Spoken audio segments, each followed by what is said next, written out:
Mon grand-père, en tout cas pendant toute ma période enfant et adolescent, c'était une figure mythique. À l'occasion d'un voyage en Nouvelle-Calédonie, on a découvert tout à fait par hasard, dans une armoire de la maison où habitait mon grand-père, des centaines et des centaines de pages, des photos qu'on ne connaissait pas. C'était très émouvant. Des moments de vie qui ressurgissent comme ça, presque 100 ans plus tard.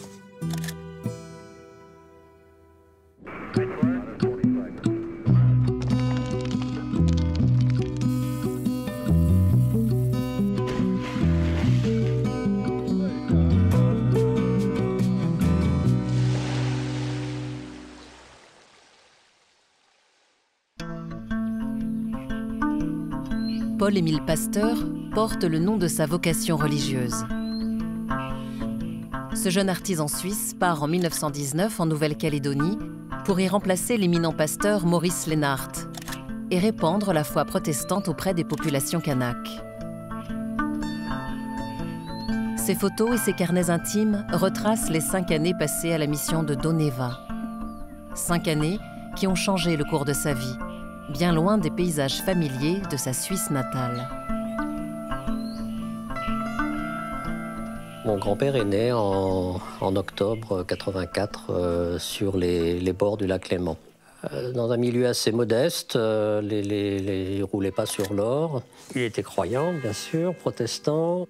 C'est par l'intermédiaire de l'Union chrétienne des jeunes gens qu'il a été approché par la Société des missions évangéliques de Paris pour remplacer, pendant son absence, Maurice Leenhardt, qui est un missionnaire et ethnologue très connu en Nouvelle-Calédonie, qui a mis en place en fait la station missionnaire de Doneva, qui avait beaucoup étudié la société kanak, qui avait beaucoup écrit dessus.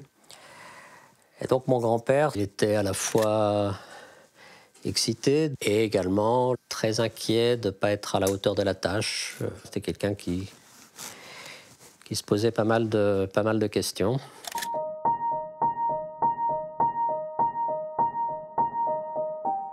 En 1919, Paul-Émile propose en mariage Hélène Félix.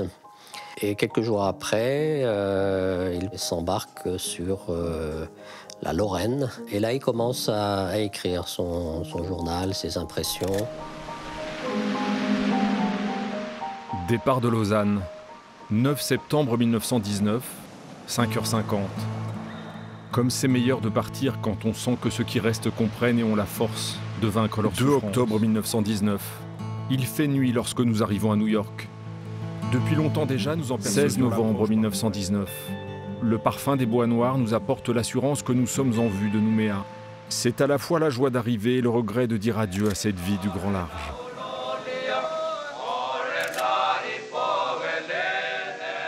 Le jour de notre arrivée, toute l'école est réunie. Les natas, diacres et anciens des tribus avoisinantes, accompagnés des tirailleurs en uniforme, nous reçoivent de la façon la plus digne. La joie nous fait oublier les fatigues du voyage et la distance qui nous sépare des nôtres.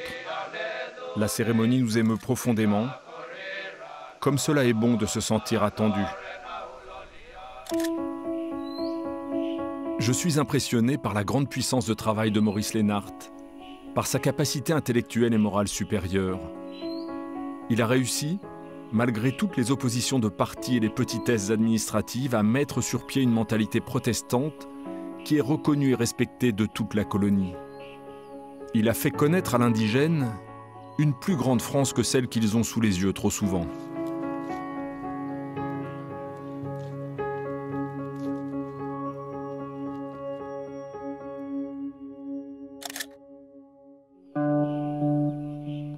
Alors, au moment du départ de Maurice Leenhardt, Paul et Hélène se retrouvent donc tout seuls à la tête de la mission de Doneva. Son titre officiel, c'était artisan missionnaire. Compte tenu des circonstances, il était le seul sur place. On lui donne l'autorisation et les prérogatives d'un pasteur Un peu comme si on bombardait un instituteur responsable d'un campus universitaire, quoi. C'était énorme comme responsabilité.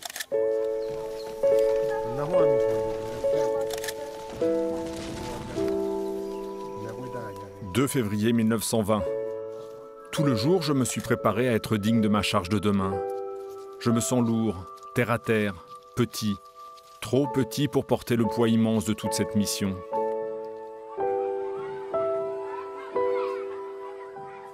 L'école est actuellement mal logée. 4 classes dans la même salle, c'est plus qu'il n'en faut pour conserver une discipline silencieuse.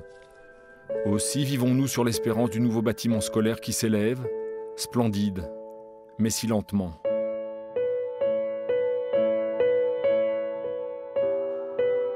Non seulement il devait finir la construction de l'école, mais également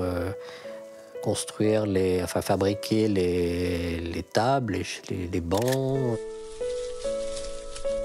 Donc ça faisait quand même pas mal de boulot, d'autant que Maurice Lénard, qui devait normalement revenir 1 an après, a été obligé de retarder son retour. Donc ce qui devait être de 1 année, 2 années, en fait, s'est prolongé en 4 années.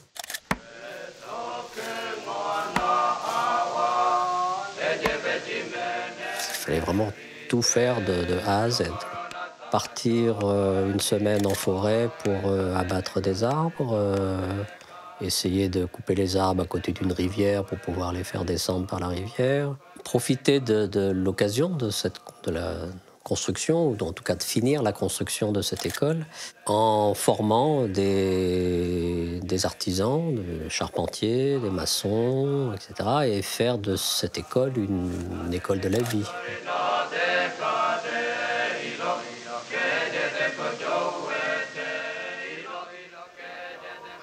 3 octobre 1920.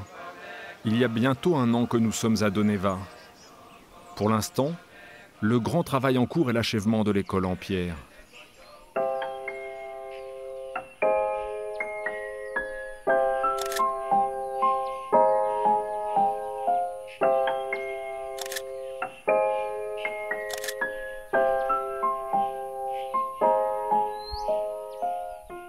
Cette école, pour lui, ça représentait aussi ce qu'il n'avait pas eu dans son enfance. Il n'a jamais eu accès à une éducation secondaire ou supérieure. Et ça représentait probablement un symbole très fort de ce qu'il n'avait pas eu lui-même.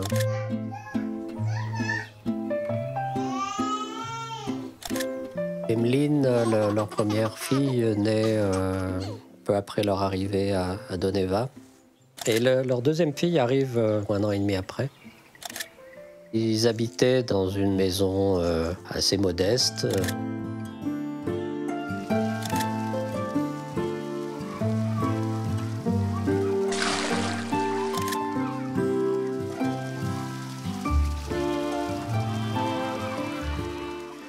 Décembre 1923. Je me sens vivre, mais en même temps me reconnaître très nerveux, irritable, fatigué. Nous nous efforçons de maintenir en état ce que Maurice Lénard nous a laissé à son départ. Un Doneva digne du missionnaire qu'il reprendra après moi. Heureusement, les Natas sont là pour nous y aider. Il y avait à l'époque une centaine d'étudiants qui préparaient en fait leur diplôme de Nata. Les Natas, c'était les pasteurs kanaks qui retournaient ensuite dans les tribus.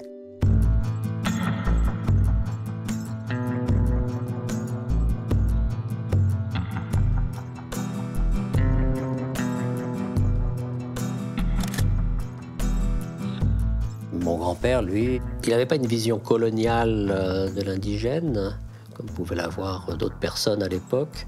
Je crois qu'il était juste un peu coincé entre son vécu occidental et aussi sa méconnaissance de la culture kanak. On voit un homme avec ses contradictions, avec ses côtés plus sombres.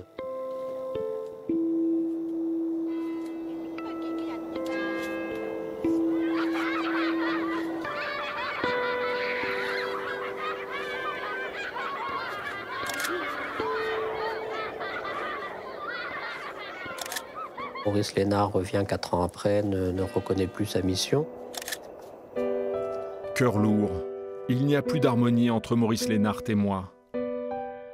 5 années d'un labeur assidu et consciencieux. Résultat, négation de tout. Accusation d'être un bluffeur, de n'avoir pas su rester dans mon domaine d'artisan, d'avoir voulu prendre une place qui n'était pas la mienne. Ce matin, j'ai voulu parler avec Maurice Lénard. Il a voulu m'éviter en sortant par une autre porte. On lui a fortement conseillé de prendre son congé plus tôt que prévu. Et donc, ils se sont mis d'accord avec la Société d'émission de Paris pour que mon grand-père et ses 3 enfants et sa femme rentrent en Suisse en congé. Et il pensait qu'il allait revenir. Et puis, juste avant le départ, la Société d'émission de Paris a fait savoir à mon grand-père qu'il mettait fin à son contrat et que son départ était définitif.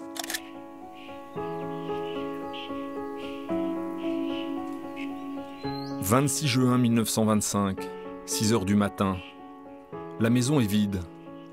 Nos pas résonnent étrangement. Maintenant, tout est prêt, il ne reste qu'à partir. Nos yeux s'attardent, nos cœurs souffrent de se détacher de ces murs qui nous ont vus vivre, penser, aimer, pleurer, prier. Adieu, cher Doneva, tu as pris mon cœur. »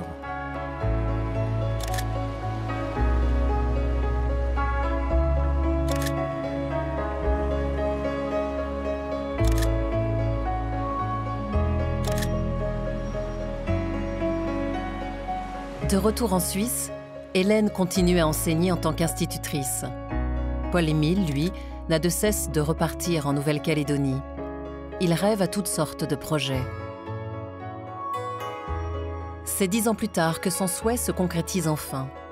Un nouveau départ pour la famille qui quitte définitivement la Suisse pour s'installer à Nouméa. Paul-Émile ouvre un petit commerce. Il retrouve enfin la terre qu'il avait quittée malgré lui et où il est enterré aujourd'hui.